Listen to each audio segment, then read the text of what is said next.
This is a story from my life. It's hard to tell, even now, but it's important that people know what happened, what a man will do for a name he believes is his own. The weight of the bottle in my hands felt like an anchor.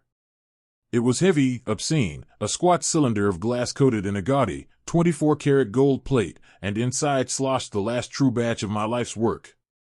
On the stage of the Chicago Symphony Center, under lights so hot they felt like a judgment, I saw the truth on the massive screen behind Julian Croft.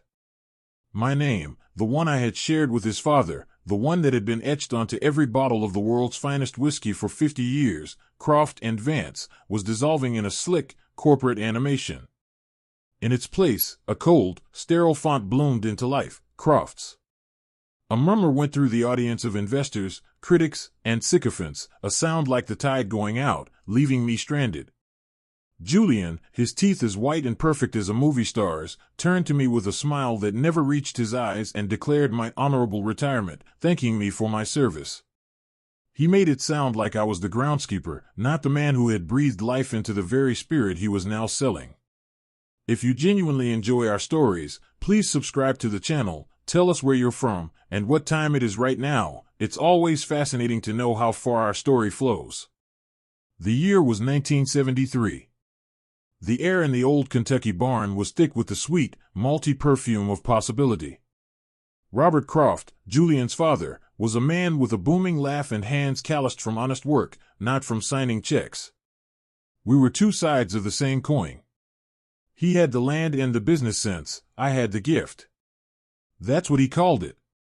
Arthur, he'd say, clapping me on the back, you've got the gift. You can listen to the grain. I was a distiller, but in my heart, I was an alchemist. I didn't just follow recipes, I coaxed secrets from corn and rye, from the char of the white oak barrels, from the patient, silent breathing of the rickhouses.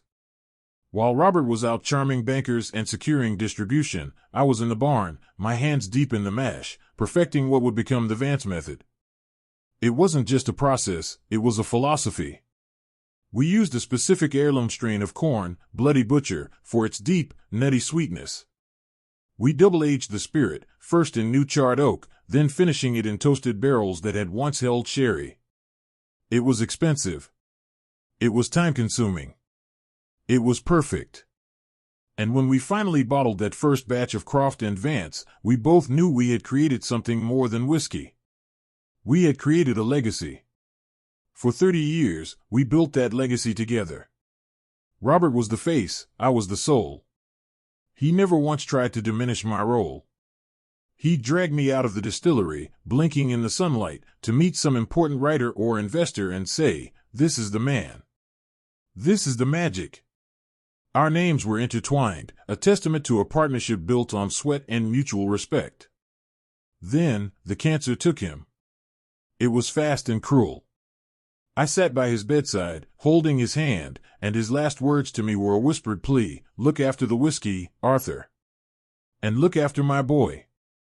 Julian was 28 then, fresh out of Wharton with a mind full of spreadsheets and a heart full of ambition. He saw the distillery not as a living thing, but as an asset.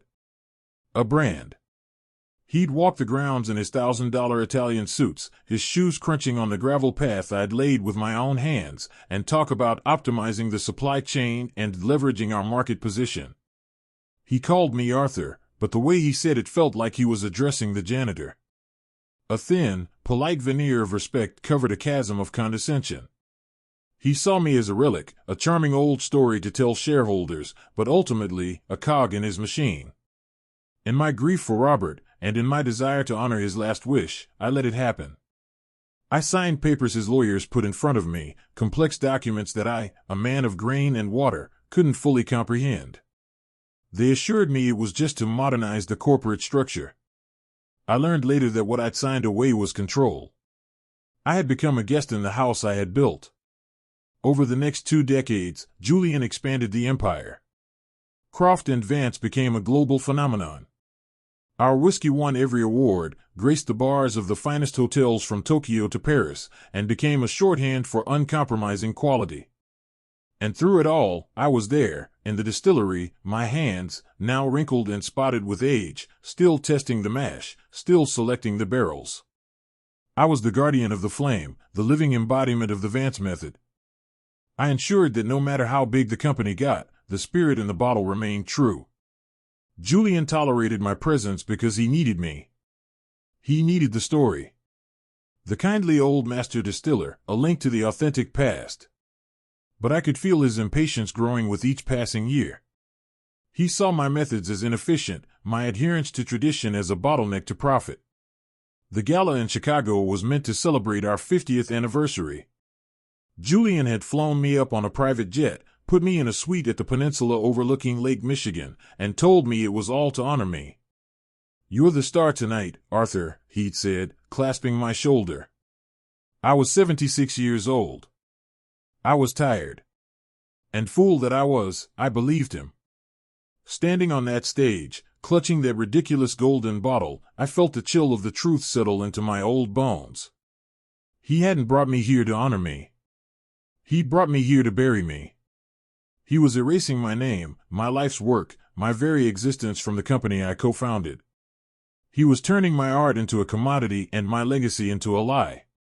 As they guided me off the stage, my head swimming in a disoriented fog, Julian's voice boomed from the speakers, heralding a new era of accessible excellence.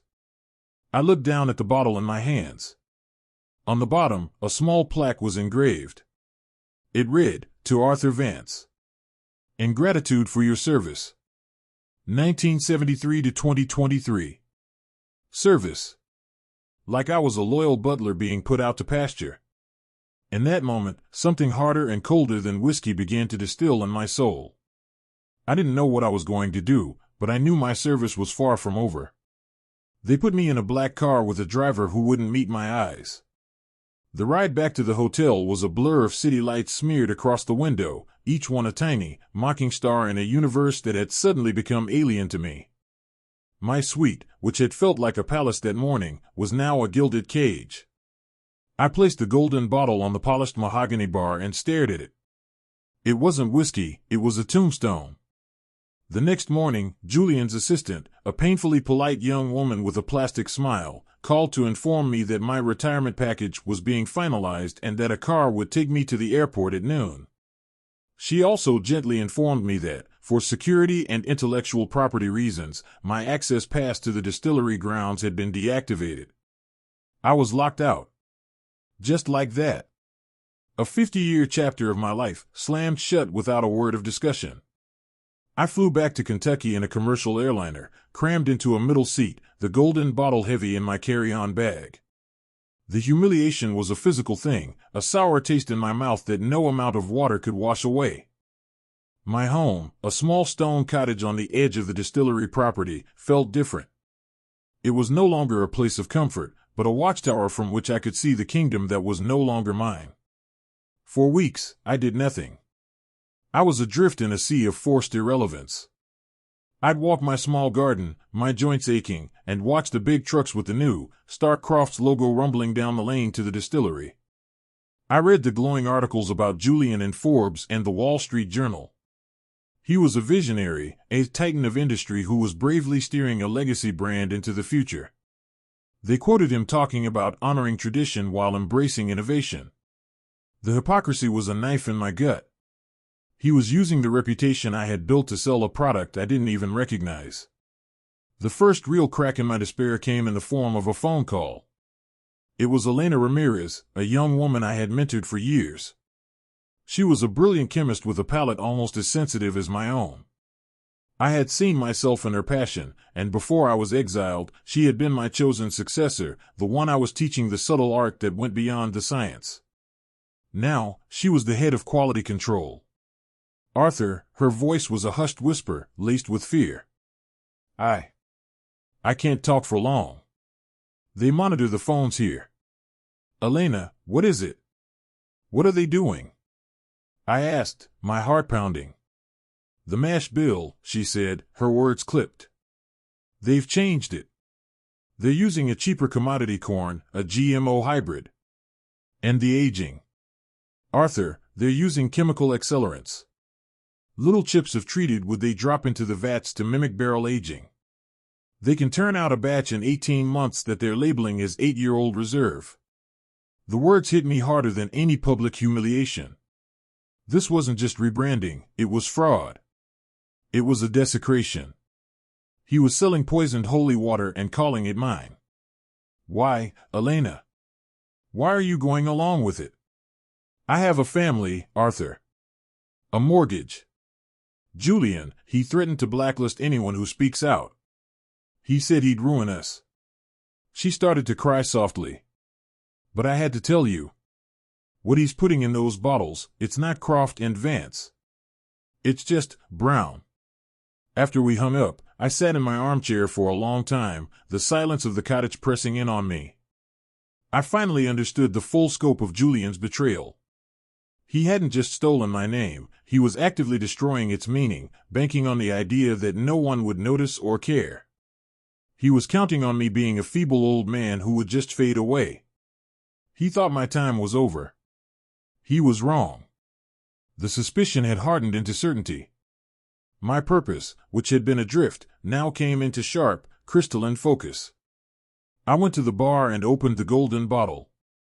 I poured a small measure into a glass, held it to the light, and swirled it. The color was right, a deep amber. But the aroma was hollow. It had the top notes of caramel and vanilla, but underneath, there was a harsh, chemical sting. I took a sip, and the lie burned my tongue. It was a ghost. A cheap imitation dressed in the clothes of a king.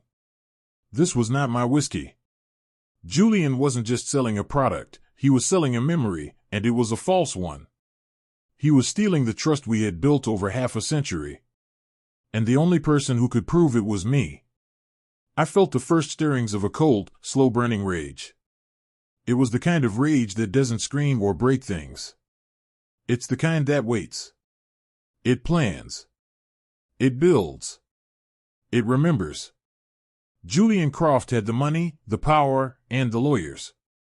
But I had the truth. And I had 50 years of secrets he had never bothered to learn. I walked over to my old roll-top desk and pulled out a set of Distillery blueprints from 1985.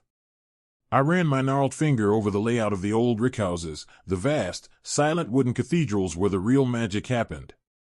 And in the corner of the oldest one, Rickhouse A, I found what I was looking for. A small, forgotten section, marked on the plans only with a faded, handwritten code, ELGY. Julian had stolen my name, but he'd forgotten to steal my memories. The first lawyer I visited had an office in Lexington with a view of the horse farms. He was a man in his 40s with a kind face and a sad, knowing look in his eyes. I laid it all out for him, the story, the partnership, the fraudulent new formula. I even brought the golden bottle and a sample of the true founder's reserve I had cellared for years. He listened patiently, had his paralegal make copies of Robert's and my original partnership agreements, and then he poured the two whiskeys into glasses. He sniffed them, tasted them, and nodded. "I believe you, Mr. Vance." 100%, he said, his voice gentle. "But believing you and proving it in court against a corporate giant like Croft International are two very different things." He gestured to the sheaf of papers Julian's lawyers had tricked me into signing over the years. "This is an ironclad executive control agreement. Julian has the legal right to change the company's name, its branding, and its formula. He can call colored water Croft's whiskey if he wants. The fraud case, that's a tough hill to climb. It would be your word, and the word of a frightened employee, against his army of chemists and marketing executives. They'll bury you in litigation costs and character assassination. They'll paint you as a disgruntled, senile old man. I'm sorry. I can't take your case." The second lawyer in Louisville didn't even let me finish. The moment I mentioned Julian Croft's name, he held up a hand. "My firm has done work for Croft International. It would be a conflict of interest." He wouldn't even look me in the eye as he showed me the door. The system was designed to protect men like Julian. He was insulated by layers of wealth, legal muscle, and public acclaim. While I was being shuffled out of law offices, Julian was on the cover of Gentleman's Quarterly, leaning against a stack of oak barrels in a photo shoot that was a masterpiece of manufactured authenticity. The article was a nauseating tribute to his genius. He spoke of his deep respect for the distillery's history and for me, calling me his second father. He spun a tale of how he was liberating the brand, making its timeless quality accessible to a new generation. He was using my life as a marketing tool to sell his lie. The Thorne Tower, no, the Ethelred Tower, rose from the heart of Chicago, its skeletal steel frame a constant, agonizing reminder of what had been stolen from me. I had poured 5 years of my life into that design. It was more than a building, it was a conversation between glass, steel, and the unforgiving Chicago wind. I had based its unique, undulating facade on the principles of aeroelasticity, designing it to dissipate the city's infamous gusts rather than fight them. It was my magnum opus. And Marcus Thorne, my mentor, the man I had trusted with every blueprint, every calculation, every late-night burst of inspiration, had stood on a stage, accepted the Pritzker Prize, and called it his own. He had taken my soul and put his name on it. My attempts to fight back were pathetic. I was a designer, not a brawler. I tried to show my early drafts to the architectural board, but my digital files had been mysteriously corrupted. My paper sketches were dismissed as the derivative work of a junior designer inspired by his mentor. Marcus's legal team sent me a cease and desist letter that hinted at a countersuit for defamation that would bankrupt me and destroy my career for good. He was untouchable. He had the prize, the commission, the fame. I had nothing but a hollowed-out life and a view of my stolen dream piercing the skyline. I was working a dead-end job doing CAD drawings for suburban strip malls, a soul-crushing purgatory of beige stucco and cheap signage. Every morning, I'd take the L train to work, and every morning, I'd see the tower, a little taller, a little more complete. It was a monument to my failure, a testament to his power. He had won. The world believed his lie. For a year, I let the bitterness consume me. I was a ghost haunting my own life, full of a silent, impotent rage. Then came the turning point. It was a cold Tuesday in November. I was sitting in a dreary diner, nursing a cup of burnt coffee, when a local news segment came on the television mounted in the corner. It was an interview with Marcus. He was standing on the unfinished observation deck of the tower, the city sprawling behind him like a conquered territory. He was in his element, charming, arrogant, poetic. The reporter asked him about his philosophy, his vision. Marcus smiled, a picture of smug integrity. An architect's first duty is to the truth of his materials, he said, his voice smooth as polished marble. A building must be honest. Its design must have integrity from its deepest foundation to its highest point. Anything less is a betrayal of the public trust. A betrayal. He said the word without a flicker of irony, without a hint of shame. And in that moment, sitting in that greasy spoon diner, something inside me snapped. The despair, the grief, the rage, it all burned away, leaving behind something cold, hard, and terrifyingly clear. He was right. A building must be honest. And I knew the Ethelred Tower contained a lie. A truth that only I knew. A secret I had woven into its very skin. I hadn't just designed the tower to be beautiful. I had designed it to be perfect. And in my obsessive quest for perfection, I had run thousands of simulations, testing its response to every conceivable weather condition.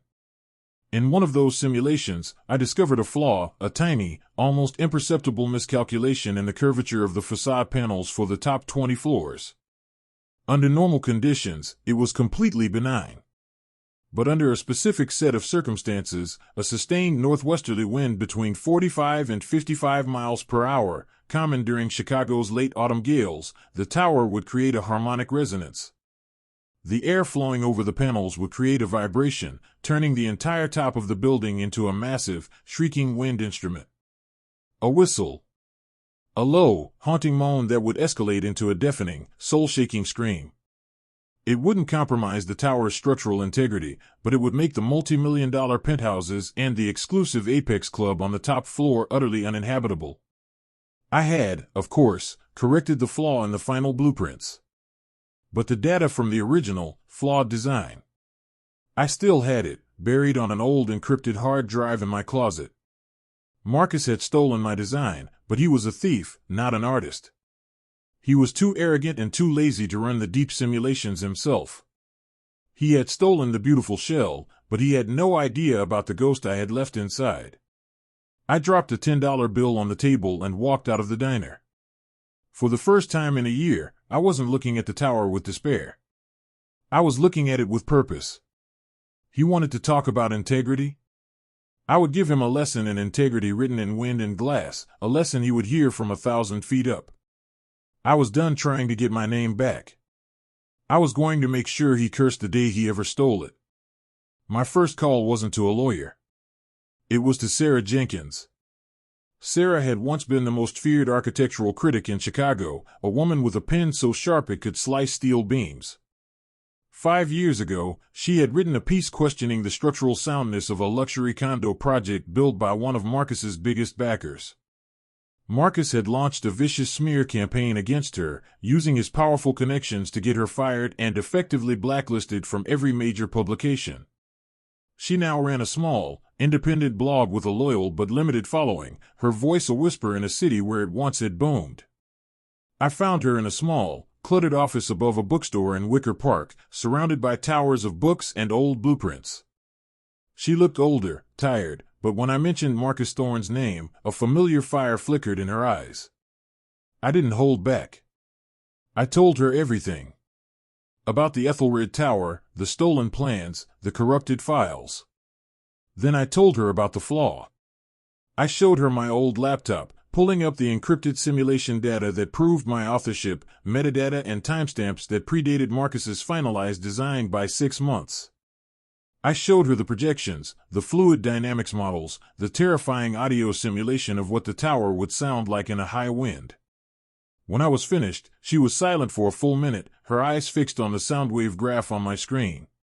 "A Trojan horse," she whispered, a slow smile spreading across her face. "You built a Trojan horse into your own masterpiece." "He was too arrogant to look inside," I said. "He just wanted the prize." That was the beginning of our alliance. Sarah was methodical, relentless. She knew we couldn't go public yet. It was still my word against the gods. We needed to lay a trail of breadcrumbs, to build a narrative that would be undeniable when the time was right. She started by writing a series of seemingly unrelated articles on her blog about aeroelasticity in modern skyscraper design. They were dense, technical pieces, filled with academic jargon, but they were aimed at a specific audience: engineers, architects, and the small community of online building science obsessives. Then, using anonymous accounts, we began seeding questions on architectural forums and engineering subreddits. "Has anyone seen the CFD analysis for the Thorne Tower's curtain wall?" one post would read. "The curvature on the upper floors seems aggressive given Chicago's vorticity." It was bait. Highly specific, technical bait that only a handful of people in the world would understand, but it was out there, a public record of doubt. Meanwhile, I used what little money I had left to hire a forensic data recovery specialist, a quiet genius named Ben who worked out of a nondescript office in a suburban strip mall, the very kind I was now being paid to design. I gave him my corrupted hard drives, the ones my lawyers had dismissed as useless. "I don't need the whole design," I told him. "I just need fragments. Anything with a timestamp. Any piece of the simulation data for the harmonic resonance flaw." While Ben worked his digital magic, Sarah was cultivating her sources. She reconnected with old contacts at the city's Department of Buildings, with disgruntled engineers who had been fired from Marcus's firm, with anyone who might have a piece of the puzzle. We were building an arsenal in the shadows. Marcus, ensconced in his fortress of arrogance, remained oblivious. His PR team occasionally issued dismissive statements about unfounded online chatter from amateur critics, but they never addressed the technical specifics. Why would they? The tower was nearly complete, a gleaming monument to his triumph. He was planning a massive gala, the Apex celebration, to be held on the top floor to commemorate the building's completion. Invitations were the hottest ticket in the city, reserved for a who's who of Chicago's elite, politicians, real estate tycoons, investors, and the very media that had crowned him king. The date was set for November 15th. Sarah and I watched the long-range weather forecasts like hawks. Chicago in mid-November is a fickle beast, but the patterns were starting to look promising. A major Arctic clipper system was predicted to sweep down from Canada, bringing with it the one thing we needed more than anything else: wind. A sustained, howling, northwesterly gale. Ben called me on a rainy Tuesday afternoon. "I've got something," he said, his voice crackling with excitement. "It's not much, but it might be enough. I recovered a corrupted data log from a simulation you ran on October 17, 2019. The file is mostly garbage, but the header is intact. It contains the exact aerodynamic parameters you were testing for, and the output signature is a perfect match for the resonance frequency you described." The date was the key. October 17, 2019. It was 8 weeks before Marcus submitted the final design to the city under his own name. It was the digital fingerprint. The irrefutable proof of creation. That evening, Sarah secured 2 invitations to the Apex celebration through a disgruntled city official who owed her a favor. She laid them on the table between us. They were thick, expensive cardstock, embossed with a golden T4 Thorne. "The storm is forecast to hit peak intensity between 8 and 10 p.m. on the 15th, she said, her voice steady. "The party starts at 7. I looked from the invitations to the skyline outside her window. The tower was no longer a symbol of my defeat. It was a weapon. My weapon. And we were about to walk into the heart of the storm. The lobby of the Thorne Tower was a cathedral of wealth and power. Light from massive crystal chandeliers splintered across acres of polished Italian marble. The air hummed with the quiet murmur of the city's elite, their laughter tinkling like ice in expensive glasses. Sarah and I, dressed in rented formal wear that felt like a costume, moved through the crowd, invisible. We were just 2 more faces in a sea of adoration for the great Marcus Thorne. He was holding court near the entrance, surrounded by a fawning circle of admirers, his laughter booming over the string quartet playing softly in the corner. He looked every bit the visionary, a king in his newly built palace. He never even glanced our way. An express elevator, all silent chrome and smoked glass, whisked us 100 floors up to the Apex Club. The doors opened onto a scene of breathtaking arrogance. The club was a panoramic circle of floor-to-ceiling windows, offering a god's-eye view of Chicago as a glittering carpet of light. But it wasn't the view that held my attention. It was the sound. Or rather, the lack of it. The thick, specially engineered glass sealed the room in an unnerving, tomb-like silence. Outside, I could see the city's flags whipping furiously on their poles, the first violent gusts of the approaching storm, but in here, there was only the polite clinking of champagne flutes. Sarah checked her phone. "The exposé is queued. It goes live on every major news wire in precisely 45 minutes, she whispered, her face grim. "Leo's affidavit, Ben's data report, your original simulation files, everything." Leo, the young IT tech Marcus had forced to clone my drives all those years ago, had finally agreed to talk. Sarah had found him working in Milwaukee, still terrified, but his guilt had finally outweighed his fear. His sworn statement was the human element, the final nail in the coffin. We took up a position near the windows, nursing glasses of champagne we had no intention of drinking. I watched Marcus work the room, his hand on the mayor's shoulder, a shared laugh with a billionaire investor. He was selling his triumph, and they were all buying it. Outside, the sky had turned a deep, bruised purple. The wind was picking up. I didn't need a weather report, I could feel it in my bones. It was the kind of wind that scoured the city clean, the kind of wind I had designed my tower to sing to. At 8:15 p.m., it began. It started as a low hum, a vibration so faint I thought at first I was imagining it. It was a feeling more than a sound, a subtle thrumming that traveled up from the soles of our rented shoes. A few people paused their conversations, a slight, quizzical frown on their faces. The string quartet faltered for a moment before continuing. Then, the hum grew into a low, mournful moan. It was the sound of a distant foghorn, a lonely, ethereal note that seemed to come from the glass itself. Conversation started to die out.